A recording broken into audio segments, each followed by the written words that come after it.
So if you've done any vinyl wrapping in your experience, you probably understand that you use heat in order to get a stretch. But does it matter where to heat? Well, we're gonna find out today in Wrap Wednesday. Let's go.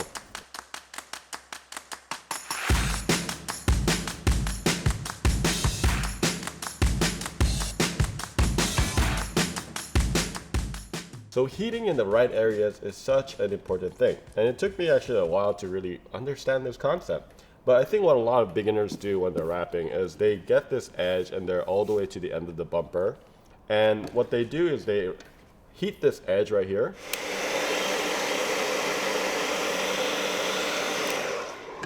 And then they grab it like this, and then they try to get around the corner just like that. The problem with that, if you look at this grid, is it stretched quite a bit, especially right there, because that's where I was heating. If I use heat, or if you took it outside and after a wrap job, it's gonna want to go back. And as it goes back, it's gonna wanna crawl back into it because it is memory based. And what's gonna happen is eventually your car will start peeling in those edges.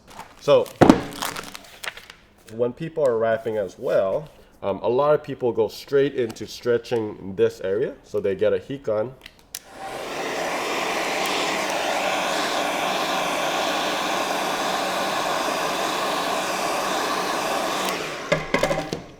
And then they stretch it out like this. And then they put it. You can see that it skinnies out right here because of the amount of stretch that we did. If you look at this, it also sees that this area right here is significantly longer than this uniform square that we have over here. And the other thing that a lot of times if you do that is you'll get lines, glue lines or adhesive lines right here if you stretch that way. So instead of doing this, sorry, this is not the best platform to be doing this. Sorry, it's leaving this residue. So if you're wondering if you can wrap a Tesla short box, you can't. I mean, you can, but you can't move it around.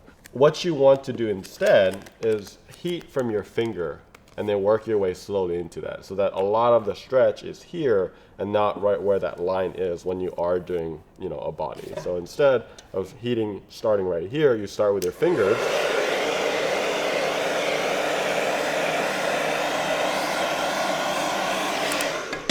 And then squeegeeing that down.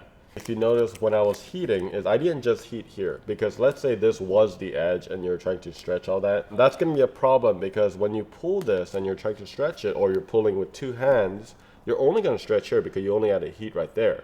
And heat, what it does, it makes it more gummy and easier to stretch. So this area is going to stretch slightly, but this is going to stretch significantly more just because it has heat involved right here.